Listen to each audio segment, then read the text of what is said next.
Alrededor de 300 personas, entre ellos productores, técnicos y asesores de la región, participaron del tradicional día de campo que llevó a cabo la Estación Experimental Agroindustrial Obispo Colombres sobre los cultivos de soja, maíz y poroto.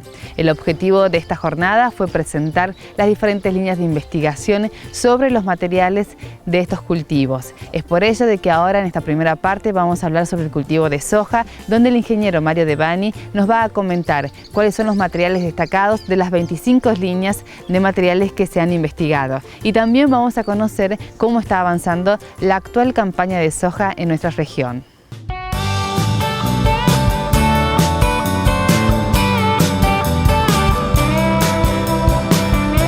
Los productores pudieron asistir, ¿no es cierto?, a este día de campo que es tradicional acá en la subestación Monte Redondo, después de haber sufrido bastante porque llovió mucho y no se sabía si realmente lo íbamos a poder hacer al evento. De todas maneras, a pesar de eso, considero que hubo bastante gente, muchos productores que manejan muchas hectáreas, así que desde el programa Grano de la Estación Experimental muy contentos.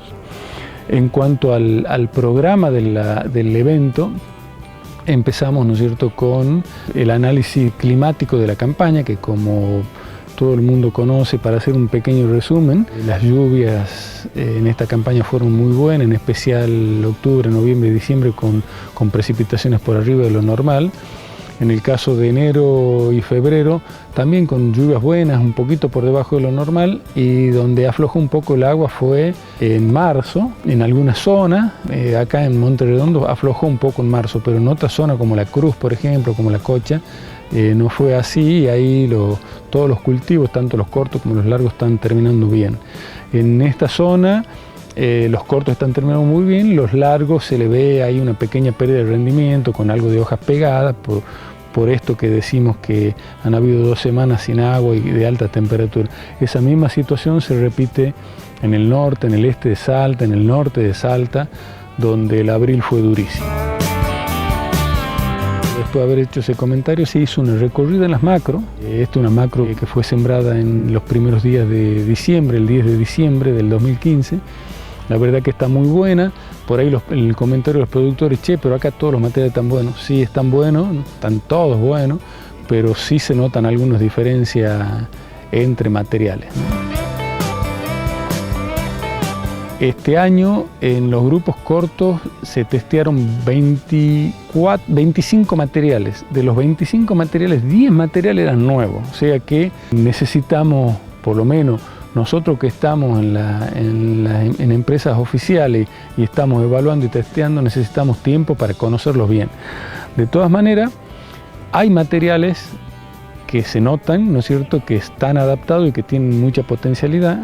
CZ5905, por ejemplo, material que se lo ve muy bien, uno DRA 5715, 6909, 6563 en corto, ¿no es cierto?, 7209 y 7709 muy buenos también en material un poco más largo, lo mismo que la 7683.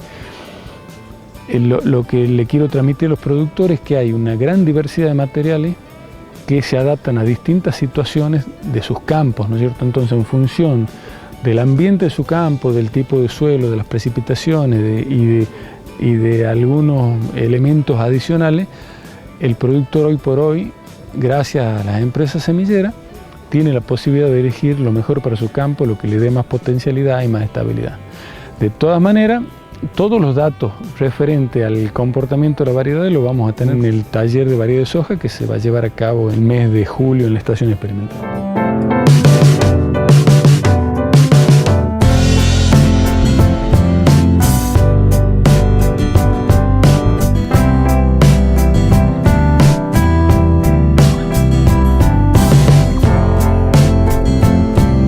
Con respecto a la campaña, me parece que hay que puntualizar 2 cosas. Desde el punto de vista agronómico, en Tucumán habíamos dicho de que las precipitaciones han sido muy buenas, salvo hacia el final. Entendemos que es una campaña muy buena para los productores.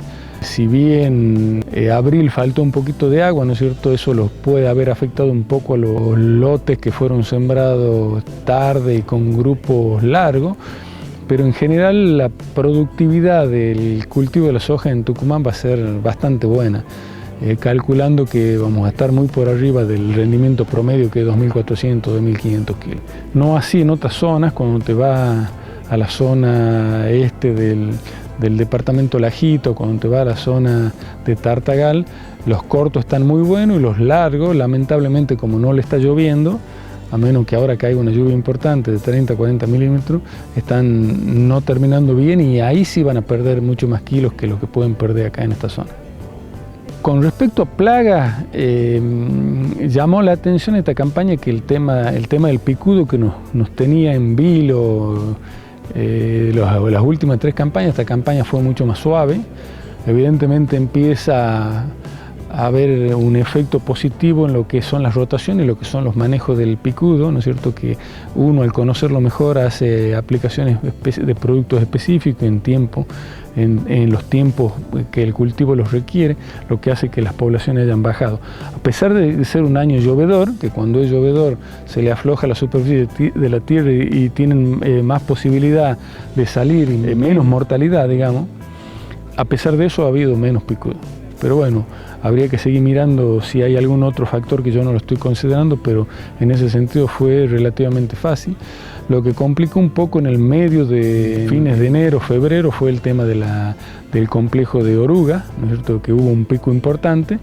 Bueno, los productores o hicieron BT, que en ese caso no lo sufrís, y eso es bueno en la medida que haga los refugios, porque si hace los refugios preserva la soja intacta y armamos un círculo virtuoso. Y en el caso de las sojas convencionales se ha usado muchos productos específicos para el manejo de la plaga, casos de diamidas y productos que los productores conocen muy bien, ¿no es cierto? En algunos casos mezclado con algún producto específico de mucho más poder de volteo cuando los cultivos estaban complicados. Pero en general te diría que los lotes han terminado con niveles muy bajos de defoliación por oruga. Y al final del cultivo apareció, por comentario de algunos productores, como que la chinche, hay mucha chinche porque en los lotes ha aumentado, como se sabe, ha aumentado a 40% la superficie de soja intacta, alrededor de 40%. Entonces el hecho de que no se aplican productos de insecticidas al comienzo, eso hace que la chinche crezca.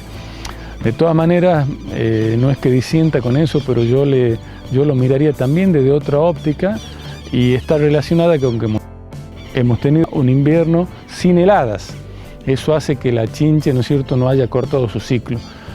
Porque en lo personal, en lo que me toca ver, ¿no es cierto?, en los lotes de algunos productores o en lotes de multiplicación de semillas, en lo personal, y digo esto en información propia, yo veo que las hojas BT donde vos no, las hojas intactas donde vos no le haces aplicaciones de insecticidas, como que los enemigos naturales están funcionando, y yo encontraba niveles más bajos de chinche en soja intacta que en soja convencional con las aplicaciones correspondientes.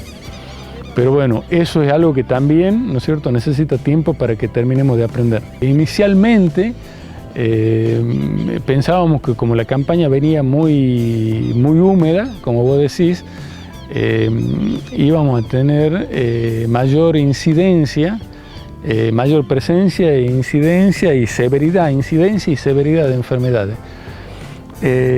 Lo que yo pude apreciar fue que en los lotes que venían con rotación de maíz, las enfermedades había una incidencia baja y una severidad realmente muy baja.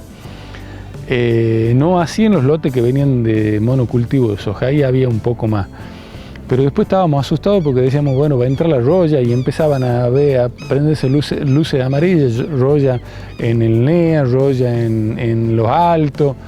Pero bueno, justo coincidió con el fin de febrero, inicio de marzo, con altas temperaturas, sin lluvia. Eso hizo que el problema de roya no fuese, y que el resto de las enfermedades estuviesen sí a niveles en lote con monocultivo de soja con niveles de 25-30 de incidencia, pero bajísima severidad. Así que esa fue la situación. Hay muchos lotes que por la cuestión de, pensando en el tema de la roya, se los estiró hacia atrás para hacer la aplicación y al final no se les aplicó.